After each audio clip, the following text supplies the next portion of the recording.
bother with worldly concerns when you can have some jasmine tea. Impersonating a well-respected actor is one of life's true delights. I heard many people could do it. Now, the reason I tell you this is that if you can impersonate Iroh, you can do any Mako impression, including that of the mighty Aku! You must impersonate Mako shouting like he's in Conan the Barbarian, with stretchy facial expressions and unspeakable scene chewing. I meant to say that. Shut up! And that's how you do an impression of Aku. Always be sure to check your own resources. You never know what you have at home. You must realize that some things might not be accessible to you, so you've got to take creative liberties by combining certain materials. With that said, for a costume such as a villainous Aku, I might as well wear different clothing. So now I have dark clothing, and I am by no means the first person to be cosplaying as Aku. Many have done it in the past, but they lacked expression, which is why I made a unique mask to really show my facial expressions.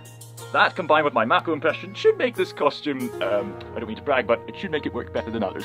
With that said, my version of Aku cosplay will consist of this... Oh no, wait. Long cardigan first. Yes. It's always important, especially for the one I'm having, to cover your entire body with darkness. So then, I can put on this dressing gown. And this is lightweight, and it's very important that it's lightweight because I'm going to Comic-Con, and it can get pretty stuffy with lots of people in an albeit really big area. At least it's going to be autumn, in which case it is autumn now. I chose a dressing gown because it'll be quite long to match up Aku's aesthetic, and I thought it would match the sort of Japanese sort of aesthetic as well. Then there's a matter of these black gloves.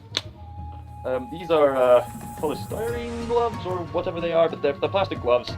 And the best part is I can actually use my phone with them, and I can pick up stuff up easy with them. And they can be used multiple times, so these should come in handy. Got this long scarf to cover my neck, and a balaclava.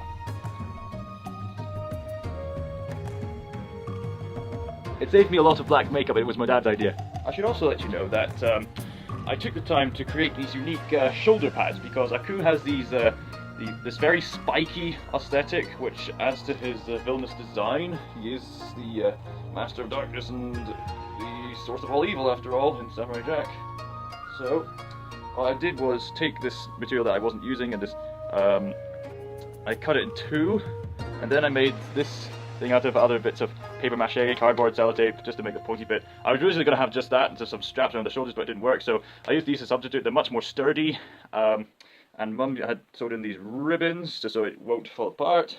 It's very similar to my papyrus armour in that fact. Ow, fudge bucket, stupid thing is attacking me from behind. It really is an evil costume.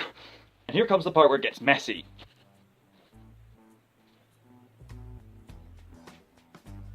And then comes the part you've all been waiting for, the mask! And just look at this masterpiece of a mask we got here.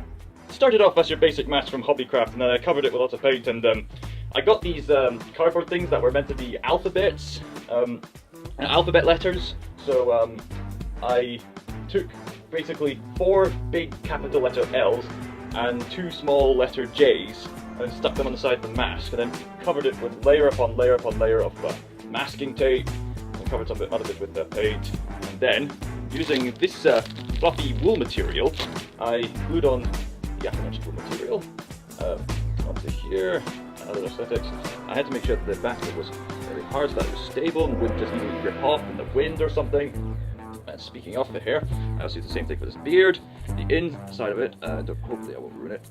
I don't know if you can see, but if you look very closely, you should be able to see, yeah, here. You should be able to see part of a cardboard tube just around here. Now that was the center of it, and I basically covered it with all the hair and just stuffed the inside with lots of sellotape and all stuff so it stays sturdy. Of course, I put in a few sort of curves out so that it didn't look very similar to the show.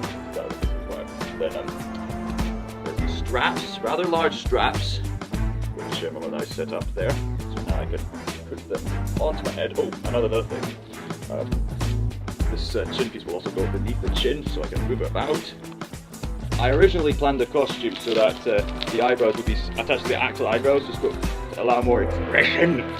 But as time went on, we decided it was just best if we just settled on the mask, since I think I'd have to be a movie set designer. Oh, it's not like okay, so this is only part of this. Here. There it goes. Ha ha ha! All done. All done. Now, fool, the costume is complete, and I have been given a new form. And now, because of my mouth and because the sin adjustment, that my facial expressions are free. Now to kill Samurai Jack. No mortal blade can harm me. You shall bow before your master.